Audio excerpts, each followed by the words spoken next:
Good morning students. आज हम पढ़ रहे हैं कक्षा 10 के विषय विज्ञान के चैप्टर नंबर 5 को, जिसका नाम है दैनिक जीवन में रसायन। इस चैप्टर की जो वैल्यू है वो है 9 नंबर, और ये चैप्टर कक्षा 10 के विद्यार्थियों के लिए बहुत इंपॉर्टेंट है क्योंकि ये बहुत इजी है, आसानी से याद हो जाता है। इसमें कुछ टॉपिक्स आएंगे। सबसे पहले जो हम टॉपिक्स पढ़ेंगे वो है अम्ल, फिर पढ़ेंगे क्षार और अंत में पढ़ेंगे हम लवण। तो आज हम शुरू कर रहे हैं अम्ल से। नाम जाना पहचाना है, छोटी कक्षाओं में आपने पढ़ा होगा 7वीं 8वीं में। अम्ल, अम्ल को इंग्लिश में कहा जाता है एसिड। इसकी परिभाषा, वे पदार्थ जो जलीय विलयन में घुलने पर H+ आयन देते हैं उन्हें अम्ल कहा जाता है। वे पदार्थ जो जलीय विलयन में मुक्त H+ आयन का निर्माण करते हैं उन्हें अम्ल कहा जाता है। अम्ल को इंग्लिश में एसिड कहते हैं, जिसकी उत्पत्ति लैटिन भाषा के शब्द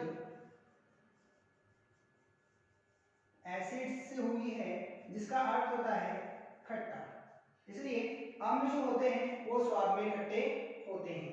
तो अम्ल के गुण, नंबर 1 गुण जो है, अम्ल स्वाद में खट्टे होते हैं। कोई भी आप अम्ल ले लीजिए, चाहे वो नींबू का अम्ल हो, नारंगी हो, टमाटर हो, दही हो, अगर इन सबको हम टेस्ट करें तो ये सब स्वाद में खट्टे होते हैं। नंबर 2, नीले लिटमस पत्र को अम्ल, नीले लिटमस पत्र को, ये पत्र आता है जिससे हम एसिड की जांच करते हैं, नीले लिटमस पत्र को लाल कर देते हैं। यानी अम्ल के जलीय विलयन में अगर हम नीले लिटमस पत्र को डुबोएं तो नीला लिटमस पत्र लाल हो जाएगा। इसको याद करने का सबसे अच्छा तरीका होता है अनिल। ये एक नाम है जिसको याद करके आप लिटमस पत्र के परीक्षण को याद कर सकते हैं। ऐसे होता है अम्ल, नी से होता है नीला और ले से होता है लाल। अर्थात अम्ल वे पदार्थ जो नीले लिटमस पत्र को लाल कर देते हैं।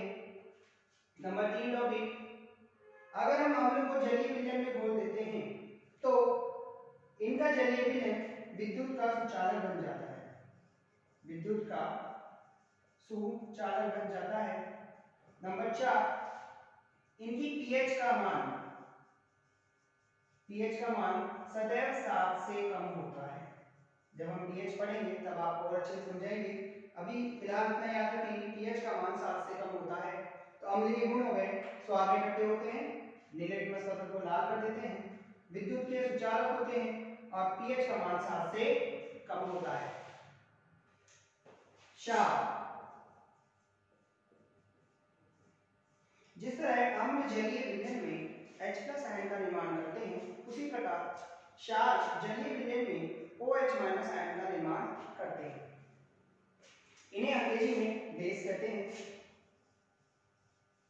गुण लगभग अम्ल के समान ही होते हैं, परंतु कुछ थोड़े से गुण अलग होते हैं। नंबर 1 गुण, जिस तरह अम्ल स्वाद में खट्टे होते हैं, क्षार स्वाद में कड़वे होते हैं, यानी इनका स्वाद जो है वो कड़वा होता है। नंबर 2, यदि हम क्षार का जलीय विलयन बनाकर हाथ में लें तो उसका स्पर्श साबुन की तरह चिकना होता है। स्पर्श कैसा है? साबुन की तरह चिकना। नंबर 3, इनका अगर हम लिटमस परीक्षण करते हैं तो यह लाल लिटमस को नीला कर देते हैं। जैसे हमने अम्ल के लिए अनिल शब्द निकाला था, या हमने इसके लिए निकाला है शालिनी। ये नाम है जिससे आप याद कर सकते हैं। शा से हमने बना लिया है क्षार, ली से बनाया हमने लाल और नी से हमने बनाया नीला।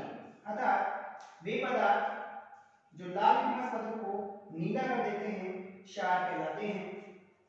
नंबर 4, इनका जलीय विलयन भी विद्युत का सुचालक होता है। जिस प्रकार अम्ल विद्युत के सुचालक होते हैं जलीय विलयन के रूप में, उसी प्रकार क्षार का जलीय विलयन भी विद्युत का सुचालक होता है। नंबर 5, इनकी पीएच का मान 7 से अधिक होता है। अम्ल की पीएच का मान 7 से कम था, क्षार की पीएच का मान 7 से अधिक होता है। एक बार पुनः रिवीजन करें। क्षार वे पदार्थ जो जलीय विलय में OH माइनस आयन का निर्माण करते हैं उन्हें क्षार कहते हैं। स्वाद में क्षार कड़वे होते हैं, स्पर्श साबुन की तरह चिकना होता है, लाल लिटमस पत्र को नीला कर देते हैं, विद्युत का सुचालक होते हैं और इनकी पीएच का मान 7 से अधिक होता है। लवण लवण की परिभाषा वे पदार्थ जो अम्ल तथा क्षार की अभिक्रिया होने के उपरांत प्राप्त होते हैं उन्हें लवण कहा जाता है। जब क्षार अम्ल और क्षार आपस में अभिक्रिया करते हैं तो लवण का निर्माण करते हैं। इसके साथ साथ जल का निर्माण भी होता है। इस अभिक्रिया को उदासीनीकरण अभिक्रिया कहा जाता है। लवण के गुण नंबर 1, लवण को इंग्लिश में हम सॉल्ट कहते हैं।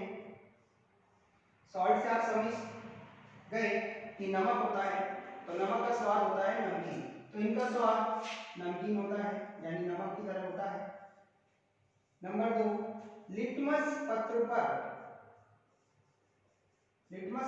ये कोई भी अभिक्रिया नहीं करते हैं, अर्थात ये नीले लिटमस पत्र को नीला ही रखेंगे और लाल लिटमस पत्र को लाल ही रखेंगे। नंबर 3, साधारणतया जो भी लवण होते हैं वो हमें क्रिस्टल के रूप में मिलते हैं, जैसे नमक क्रिस्टल के रूप में मिलता है। नंबर 4, इनका जलीय विलयन भी विद्युत का सुचालक होता है। नंबर 5, इनकी पीएच का मान, अम्ल की पीएच का मान हमने देखा था 7 से कम होता है, क्षार की पीएच का मान हमने देखा 7 से अधिक होता है, इनकी पीएच का मान 7 होता है। एक बार पुनः रिवीजन करते हैं। वे पदार्थ जो अम्ल और क्षार की आपस में होने वाली अभिक्रिया के उपरांत बनते हैं उन्हें लवण कहा जाता है। लवण के साथ साथ जल का निर्माण भी होता है और इस अभिक्रिया को उदासीनीकरण अभिक्रिया कहते हैं। लवण जो होते हैं स्वाद में नमकीन होते हैं, लिटमस पत्र पर कोई भी अभिक्रिया नहीं करते, लवण क्रिस्टल के रूप में पाए जाते हैं, विद्युत के सुचालक होते हैं और इनकी पीएच का मान 7 होता है। टॉपिक है हमारा विलयन। विलयन जो है वो दो भागों से मिलकर बनता है, एक होता है विलय और एक होता है विलायक। विलय किसे कहते हैं? जो विलयन में घुलता है उसे हम विलय कहते हैं। विलायक जो घोलता है, यानी अगर हम किसी वस्तु को डालें वो अगर वो घुल जाती है तो विलय है, और जो उसको घोल रहा है वो विलायक कहलाएगा। जैसे हमने कहा चीनी का पानी, तो चीनी पानी में घुल रही है, अतः चीनी हो गई विलय और पानी हो गया विलायक। इसी के आधार पर विलयन को हमने दो भागों में बांटा है, तनु विलयन और एक होता है हमारा सानु विलयन। तनु विलयन ऐसा विलयन जिसमें विलय की मात्रा हो कम और विलायक की मात्रा हो ज्यादा, तो उसे तनु विलयन कहते हैं। इसकी परिभाषा इस प्रकार भी पढ़ सकते हैं कि ऐसा विलयन जिसमें अम्ल या क्षार में से किसी की मात्रा कम हो और जल की मात्रा ज्यादा हो तो उसे तनु विलयन कहा जाएगा। सानु विलयन ऐसा विलयन जिसमें विलय की मात्रा ज्यादा हो और विलायक की मात्रा कम हो उसे सानु विलयन कहते हैं। अर्थात अम्ल एवं क्षार की मात्रा तो हो ज्यादा परंतु जल की मात्रा हो कम, वैसा विलयन सानु विलयन कहलाएगा। क्रिस्टल जल किसे कहते हैं? किसी लवण के एक सूत्र इकाई में निश्चित जल के अणुओं की संख्या को क्रिस्टलन जल कहते हैं। अर्थात जो आपको यौगिक दिया गया है लवण के रूप में, उसमें जल के अणुओं की संख्या कितनी है वह क्रिस्टलन जल कहलाती है। जैसे हमने एक सूत्र लिखा Na2CO3.10H2O, इसे बोलते हैं धोने का सोडा। इसमें 10 जल के अणु हैं, इसलिए इसमें 10 क्रिस्टलन जल हैं। एक है हमारे पास CaSO4.2H2O, जिसे हम जिप्सम भी कहते हैं, इसमें 2 जल के अणु हैं। एक है हमारे पास फिट करें, ये सूत्र थोड़ा इंपॉर्टेंट है, इसको सभी विद्यार्थी अच्छे से याद करें। K2SO4.Al2SO4 3.24H2O, इसमें जो जल के अणु हैं वो हैं टोटल 24। अतः किसी लवण के एक सूत्र इकाई में उपस्थित जल के निश्चित अणुओं की संख्या को उस सूत्र का क्रिस्टलन जल कहते हैं। निश्चित इसलिए कहते हैं कि हम इसको ना 9 कर सकते हैं और ना ही 11 कर सकते हैं, इसमें निश्चित जल के अणु हैं 10। इसलिए यदि प्रश्न आपकी परीक्षा में आता है कि धोने के सोडे में कितने क्रिस्टलन जल हैं, तो आपका उत्तर होगा 10। अगर वो सूत्र देता है तो आप आसानी से उसको देखकर बता सकते हैं, लेकिन अगर उसने सूत्र नहीं दिया तो आपको इसे याद ही रखना पड़ेगा। अभी हमने पढ़ा अम्ल, क्षार, लवण की परिभाषा। अम्ल के अंदर भी कई परिभाषाएं हैं। सबसे पहले परिभाषा आती है हमारे पास ऑरेनियस की संकल्पना। सबसे सिंपल जो परिभाषा है वो ऑरेनियस ने दी थी, जो वही थी जो अभी हमने पढ़ी थी। सबसे पहले अम्ल की जो सबसे उचित परिभाषा दी थी वो 1887 में ऑरेनियस नाम के व्यक्ति ने दी थी। इन्होंने अम्ल की परिभाषा के लिए वही परिभाषा ली जो अभी हमने पढ़ी थी कि वे पदार्थ जो जलीय विलयन में अपघटित होकर H+ अर्थात हाइड्रोजन आयन देते हैं उन्हें अम्ल कहा जाता है। वे पदार्थ जल में अपघटित होकर हाइड्रोजन आयन देते हैं उन्हें अम्ल कहा जाता है। इसके उदाहरण HCl हाइड्रोक्लोरिक अम्ल को जब हमने जल में घोला तो उसका जलीय विलयन बन गया।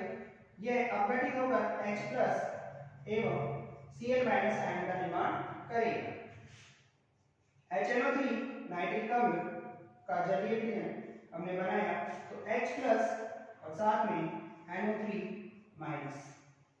H2SO4 सल्फ्यूरिक अम्ल किस प्रकार लिखा 2H+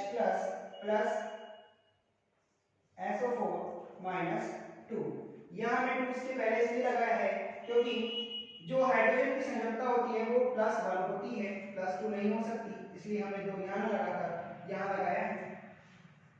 एक और अम्ल है हमारे पास एसिटिक अम्ल। ये जब जल में अपघटित होता है तो H+ CH3COO-। कार्बनिक अम्ल H2CO3 जब ये अपघटित होता है तो पहले इसमें से एक H निकलता है और HCO3-। क्योंकि ये जलीय विलयन के अंदर है अतः ये जितने भी आयन हैं ये सब भी जलीय विलयन के अंदर ही उपस्थित होंगे, इसलिए हम इनके आगे जलीय विलयन की अवस्था AQ को लगा रहे हैं। अभी मैं अवस्थाओं के बारे में भी बता देता हूँ कितनी अवस्थाएं होती हैं। देखिए अगर कोई वस्तु सॉलिड है तो हम उसके लिए लगाते हैं s। अगर कोई वस्तु लिक्विड है जलीय अवस्था में है तो उसके लिए लिखते हैं हम स्मॉल है। अगर वो गैस अवस्था में है तो G लगाते हैं, लेकिन अगर वो पानी के अंदर घुला हुआ है कोई पदार्थ तो उसे हम एक्वेटिक कहते हैं और इसके लिए हम लिखते हैं AQ। केवल पानी के लिए हम लिक्विड लिखेंगे और अगर कोई ठोस है तो उसके लिए सॉलिड और गैस है तो G लिखेंगे, लेकिन अगर जल के अंदर किसी को घोला हुआ है तो उसके पास हम लगाएंगे AQ अर्थात एक्वेटिक। तो ऑरेनियस के अनुसार अम्ल वे पदार्थ जो जलीय विलयन में H+ आयन का निर्माण करते हैं उन्हें अम्ल कहा जाता है। ऑरेनियस की संकल्पना के अनुसार अम्ल 2 प्रकार के हैं हमारे पास। अम्ल एक है हमारे पास प्रबल अम्ल, एक है दुर्बल अम्ल। प्रबल अम्ल और दुर्बल अम्ल की परिभाषा सेम है, लेकिन थोड़ा सा अंतर है कि वे अम्ल जो जलीय विलयन में अधिक मात्रा में H+ आयन का निर्माण करते हैं उन्हें प्रबल अम्ल कहा जाता है। दुर्बल अम्ल जो कम मात्रा में H+ आयन का निर्माण करते हैं उन्हें दुर्बल अम्ल कहा जाता है। प्रबल अम्ल के उदाहरण हैं हमारे पास HCl जिसे हम हाइड्रोक्लोरिक अम्ल भी कहते हैं। दूसरा है हमारे पास HNO3 जिसे नाइट्रिक अम्ल भी कहा जाता है। तीसरा है हमारे पास H2SO4 जिसे सल्फ्यूरिक अम्ल भी कहा जाता है। दुर्बल अम्ल में हमारे पास एक उदाहरण है CH3COOH जिसे हम एसिडिक अम्ल भी कहते हैं। एक और है हमारे पास H2CO3 जिसे कार्बोनिक अम्ल भी कहा जाता है। अगर आप परीक्षा में केवल नाम लिखते हैं तो काफी है, लेकिन अगर आप इनके इंग्लिश नाम भी लिखते हैं प्रतीकों के साथ तो आपको इनके हिंदी नाम भी लिखने पड़ेंगे। इसलिए आप वीडियो को देखते देखते इन सभी के नाम भी नोट कर लें तो आपको ज्यादा सुविधा होगी। तो अम्ल दो प्रकार के, प्रबल अम्ल और दुर्बल अम्ल। जो ज्यादा मात्रा में H+ आयन का निर्माण करेंगे प्रबल अम्ल, जो कम मात्रा में H+ आयन का निर्माण करेंगे वो दुर्बल अम्ल।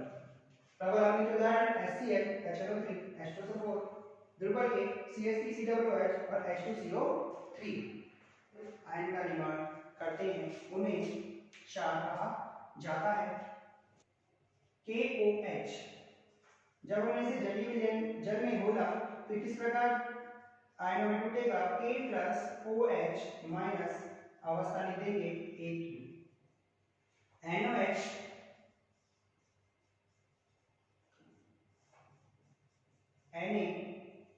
Na+ AQ और OH- AQ। एक और है हमारे पास MgOH2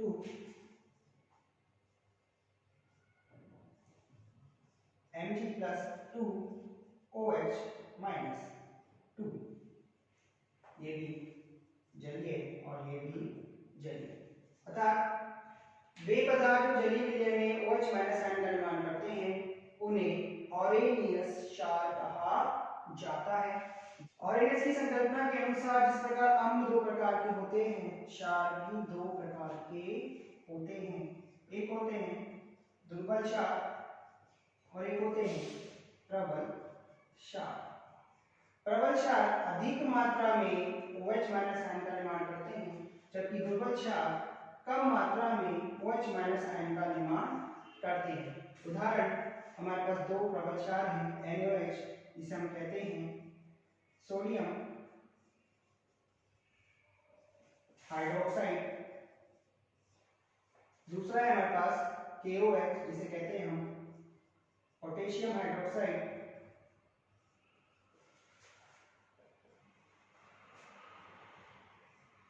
दुर्बल क्षार में हमारे पास उदाहरण है MgOH2 जिसे कहते हैं हम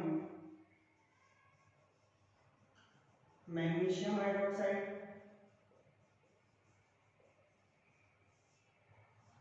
CaOH2 कैल्शियम हाइड्रोक्साइड।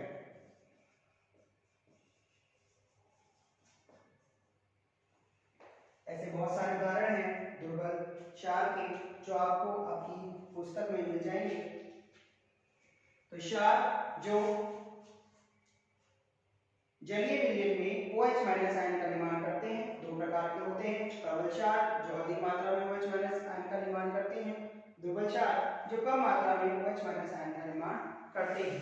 उदाहरण सोडियम हाइड्रोक्साइड, पोटेशियम हाइड्रोक्साइड, दुर्बल क्षार के मैग्नीशियम हाइड्रोक्साइड और कैल्शियम हाइड्रोक्साइड।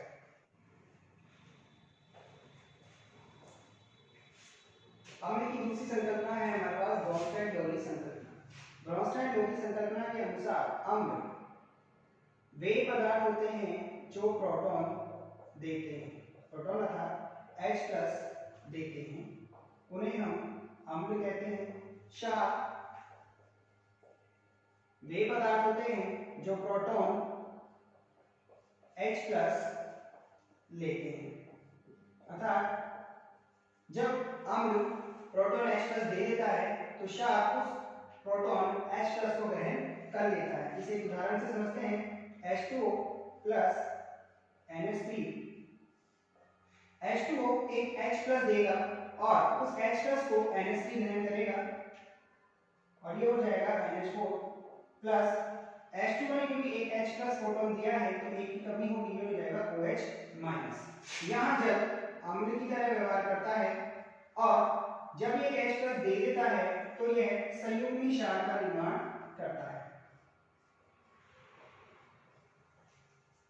NH3 यहाँ क्षार की भांति व्यवहार करता है और एक H प्लस ग्रहण करके संयुग्मी अम्ल का निर्माण करता है। अतः अम्ल प्रोटॉन देकर संयुग्मी क्षार का निर्माण करते हैं और क्षार प्रोटॉन ग्रहण करके संयुग्मी अम्ल का निर्माण करते हैं। इसे हम इस प्रकार समझ सकते हैं Ha plus B HB plus plus A minus. तो अम्ल संयुग्मी क्षार का निर्माण करता है और क्षार संयुग्मी अम्ल का निर्माण करता है। ब्रॉन्स्टैड-लॉरी संकल्पना, अम्ल प्रोटॉन H प्लस देते हैं, क्षार प्रोटॉन H प्लस लेते हैं। संकल्पना है हमारे पास लुईस की संकल्पना, यह आई थी 1923 में। इसके अनुसार अम्ल वे पदार्थ होते हैं जिनके पास इलेक्ट्रॉन की कमी होती है या जो इलेक्ट्रॉन युग्म ग्रहण करते हैं एवं साधारणतया धनायन को अम्ल कहा जाता है। तो लुईस अम्ल की परिभाषा, वे पदार्थ जिनमें इलेक्ट्रॉन की कमी हो या जो इलेक्ट्रॉन युग्म ग्रहण करते हैं अथवा साधारणतः धनायन अम्ल कहलाते हैं। जैसे Na प्लस, जिस पर भी प्लस की संयोजकता हो वो लुईस अम्ल कहलाएगा। Mg plus 2 BF3 AlCl3। इसको थोड़ा समझते हैं। BF3 बोरॉन 5 नंबर पे आता है, संयोजकता हो इसकी 2 3, संयोजकता हो इसकी 3। फ्लोरीन 9 नंबर पे आता है, इसकी संयोजकता होती है 1। तो 3 फ्लोरीन को बोरॉन एक एक इलेक्ट्रॉन दे देता है और फ्लोरीन भी इसको एक एक इलेक्ट्रॉन दे देते हैं। B F F F। Fluorine के पास है 7 इलेक्ट्रॉन, 3 4 5 6 7, 1 2 3 4 5 6 7। बोरॉन के पास 3 इलेक्ट्रॉन है तो ये एक एक इलेक्ट्रॉन का साझा करता है और फ्लोरीन के अष्टक को पूरा करता है। एक एक इलेक्ट्रॉन ये भी वापस में लेता है और इसके पास हो जाते हैं टोटल 6 इलेक्ट्रॉन, जबकि अष्टक के नियम के अनुसार किसी भी परमाणु के बाह्यतम कक्ष में 8 इलेक्ट्रॉनों का होना आवश्यक है। अतः इसके पास 2 इलेक्ट्रॉन की कमी है तो BF3 के पास इलेक्ट्रॉनों की कमी है और 2 इलेक्ट्रॉन को हम साधारणतः एक युग्म कहते हैं, अतः ये एक इलेक्ट्रॉन युग्म को ग्रहण कर सकता है। अतः Na plus Mg plus 2 BF3 AlCl3 ये सभी लुईस अम्ल कहलाते हैं। लुईस क्षार किसे कहेंगे? बिल्कुल अम्ल का उल्टा। अतः जिनके पास इलेक्ट्रॉन की अधिकता हो, जो इलेक्ट्रॉन युग्म देते हो और साधारणतः ऋणायन को हम लुईस क्षार कहते हैं। जैसे Cl minus OH minus NH3, इसके पास एक इलेक्ट्रॉन युग्म है। H2O, इसके पास दो इलेक्ट्रॉन युग्म उपस्थित हैं। NH3 को देखते हैं, N 7 नंबर पे आता है, 2 और 5, इसकी संयोजकता है 3, क्योंकि इसे 3 इलेक्ट्रॉन की आवश्यकता है। हाइड्रोजन 1 नंबर पे आता है, इसकी संयोजकता है 1।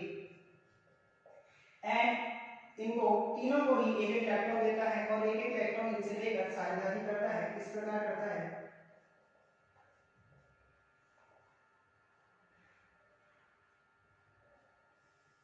इनके अष्टक पूरे और नाइट्रोजन का भी अष्टक हो गया है पूरा। अष्टक पूरा होने के बाद भी नाइट्रोजन के पास एक इलेक्ट्रॉन युग्म 2 इलेक्ट्रॉनों की अधिकता है, अतः यह 2 इलेक्ट्रॉन दे सकता है। अतः इलेक्ट्रॉन की अधिकता वाले इलेक्ट्रॉन को देने वाले और साधारणतः ऋणायन को हम लुईस क्षार कहते हैं। इस नाम और लुईस क्षार किस प्रकार अभिक्रिया करते हैं वो हम देखते हैं। ये है हमारे पास लुईस अम्ल, ये है लुईस क्षार। इसके पास एक इलेक्ट्रॉन युग्म फ्री है। यह इलेक्ट्रॉन युग्म नाइट्रोजन बी बोरॉन को दे देता है और बोरॉन का भी अष्टक पूरा हो जाता है। किस प्रकार होता है देखिए, बी एफ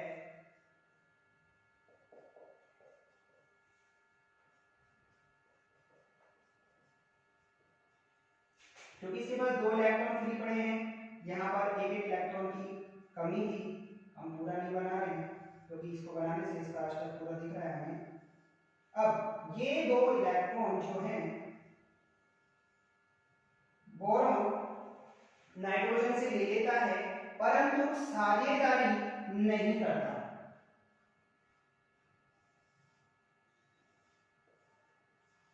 साझेदारी नहीं करेगा, केवल नाइट्रोजन ने इसके साथ साझेदारी करी है, अपने दोनों इलेक्ट्रॉन इसे दिए हैं। जब कोई तत्व अपने कोई इलेक्ट्रॉन किसी को देता है और उसके साथ साझेदारी नहीं करता परंतु साझेदारी में रहता है तो उसे उपसहसंयोजक बंध के द्वारा दिखाया जाता है। उपसहसंयोजक बंध को तीर के निशान से दिखाया जाता है, जहां से इलेक्ट्रॉन आ रहे हैं और जहां पर इलेक्ट्रॉन जा रहे हैं। अगर लुईस अम्ल और लुईस क्षार आपस में अभिक्रिया करके उपसहसंयोजक बंध का निर्माण करते हैं। ठीक है, हमारे पास अम्ल की अभिक्रियाएं, अम्ल की अभिक्रियाएं, यहाँ हमारे पास 3 अभिक्रियाएं हैं। नंबर 1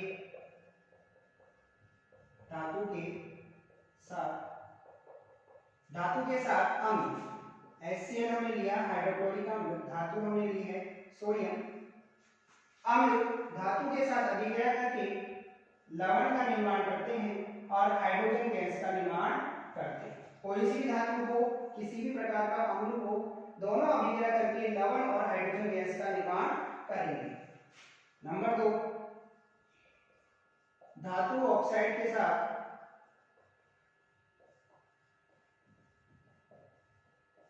धातु ऑक्साइड है, हमने धातु ली है मैग्नीशियम, इसको ऑक्सीजन के साथ जब हम अभिक्रिया कराते हैं तो मैग्नीशियम ऑक्साइड प्राप्त होता है। ये है मैग्नीशियम ऑक्साइड अर्थात धातु का ऑक्साइड। इस धातु के ऑक्साइड की जब हम अम्ल के साथ अभिक्रिया करवाते हैं तो हमें धातु का लवण और जल की प्राप्ति होती है। यहाँ पर हमें एक बात का ध्यान रखना बहुत इंपॉर्टेंट है कि यहाँ हमें समीकरण को संतुलित भी करना पड़ेगा। तो यहाँ हम समीकरण को संतुलित कर रहे हैं, H एक ही है परमाणु यहाँ पर है 2, तो यहाँ 2 को संतुलित करने के लिए हमें यहाँ 2 लगाना पड़ेगा। अब क्लोरीन हो गए हैं 2, क्लोरीन यहाँ भी है 2 संतुलित है। मैग्नीशियम 1 है, यहाँ भी मैग्नीशियम 1 है, यहाँ ऑक्सीजन 1 है, यहाँ भी ऑक्सीजन 1 है, अतः यह समीकरण संतुलित हो गया है। आखिरी अभिक्रिया है हमारे पास क्षार के साथ। हम देखिए क्षार के साथ कैसे अभिक्रिया करते हैं। HCl प्लस NaOH अभिक्रिया करके ये लवण का निर्माण करते हैं और जल का निर्माण भी करते हैं। अतः अम्ल क्षार के साथ अभिक्रिया करके लवण और जल का निर्माण करते हैं। इस अभिक्रिया को हम उदासीनीकरण अभिक्रिया कहते हैं। तो अम्ल की 3 अभिक्रियाएं हमारे पास, धातु के साथ, धातु ऑक्साइड के साथ और क्षार के साथ। क्षार की अभिक्रियाएं नंबर 1 है धातु के साथ। हमने क्षार किया है सोडियम हाइड्रोक्साइड, धातु ली है हमने जिंक। यह भी अम्ल की तरह ही अभिक्रिया को संपन्न करेंगे। जिस तरह लवण और हाइड्रोजन गैस का निर्माण हुआ था, यहाँ भी लवण और हाइड्रोजन गैस का निर्माण होगा, Na2ZnO2 और हाइड्रोजन गैस का निर्माण होगा। अब हम इस समीकरण को संतुलित करते हैं। सोडियम 1, यहाँ पर सोडियम 2, तो यहाँ 2 लगाते हैं, 2 ऑक्सीजन 2 हाइड्रोजन, जिंक 1 है, इसका नाम हम लिख देते हैं सोडियम जिंक। तो क्षार धातु के साथ अभिक्रिया करके लवण और हाइड्रोजन गैस का निर्माण करना क्या है? धातु ऑक्साइड के साथ। हम अब चार ले रहे हैं NaOH। हमने धातु का ऑक्साइड लिया है Al2O3 एल्युमिनियम ऑक्साइड। यह अभिक्रिया करके लवण और जल का निर्माण करेगा। अभिक्रिया को संतुलित करते हैं। सोडियम 1 एल्युमिनियम 2, यहाँ एल्युमिनियम 1 है तो यहाँ हम 2 लगा देते हैं। यहाँ सोडियम हो गए 2 तो यहाँ भी 2 लगा देते हैं। अब ऑक्सीजन हो गई है 2 और 3 5, 2 और 2 4 और 1 5। हाइड्रोजन हो गई है 2, यहाँ हो गई हाइड्रोजन 2। इसका नाम है सोडियम एल्यूमिनेट। तो क्षार धातु ऑक्साइड के साथ अभिक्रिया करके लवण और जल का निर्माण करते हैं। नंबर 3 अधातु ऑक्साइड के साथ, यह हमने एक अधातु का ऑक्साइड लिया है कार्बन डाइऑक्साइड। कार्बन क्योंकि अधातु है, ऑक्सीजन के साथ अभिक्रिया करके ये कार्बन डाइऑक्साइड बनाती है। क्षार हम ले रहे हैं यहाँ पर CaOH2 कैल्शियम हाइड्रोक्साइड।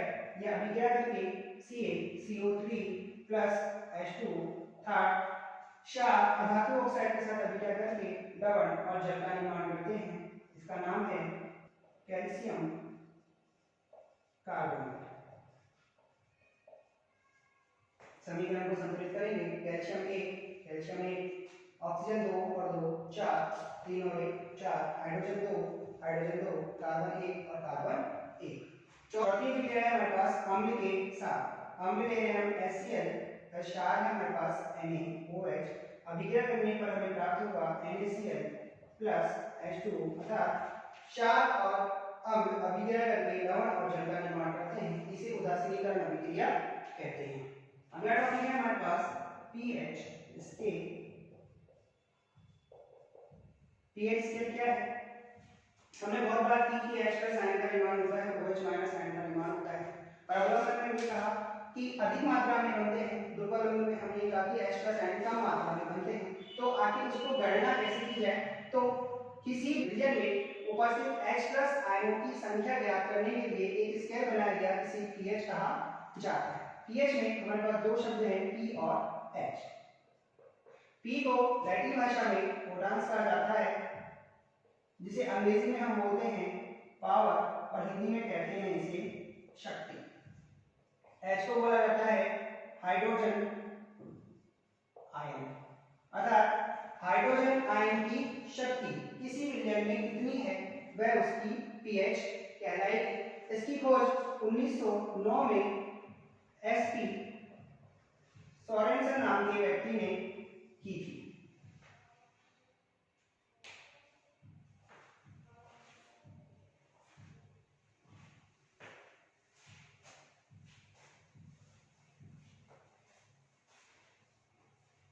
अब हमें pH स्केल बना रहे हैं। pH स्केल में 0 से लेकर 14 तक के मान होते हैं।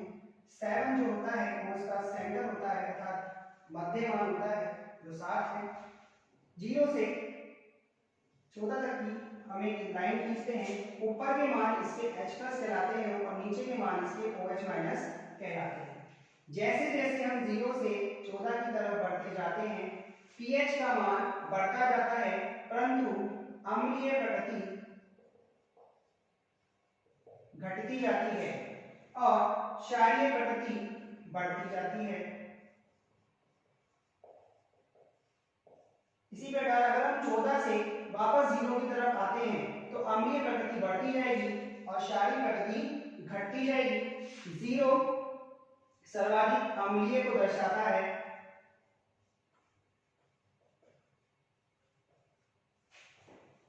14 सर्वाधिक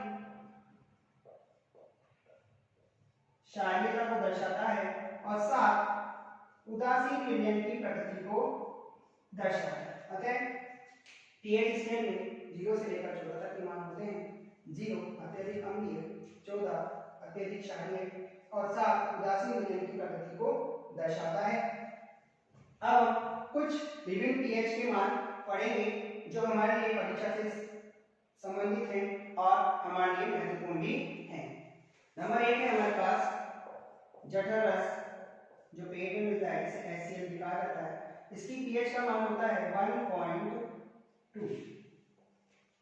नींबू का रस, इसकी पीएच का मान होता है हमारे पास 2.2। टमाटर का रस, इसकी पीएच का मान होता है हमारे पास 4 से 4.4 होता है। अम्लीय वर्षा, इसकी पीएच का मान 5.6 से कम होता है। मूत्र की पीएच, यूरिन, इसकी पीएच का मान होता है 6। आसुत जल, डिस्टिल्ड वाटर, की पीएच का मान होता है 7, जो उदासीन है। रक्त, ब्लड, ब्लड की पीएच का मान होता है 7.4। मैग्नीशियम हाइड्रोक्साइड, इसका पीएच का मान होता है 10। NaOH, सोडियम हाइड्रोक्साइड, इसकी पीएच का मान होता है 14। जठर रस का मान 1.2, नींबू का रस 2.2, टमाटर का रस 4 से 4.4, अम्लीय वर्षा की पीएच 5.6 से कम, मूत्र की पीएच 6, आसुत जल की पीएच 7, रक्त की पीएच 7.4, मैग्नीशियम हाइड्रोक्साइड या मिल्क ऑफ मैग्नीशियम की पीएच होती है 10, NaOH की पीएच होती है 14।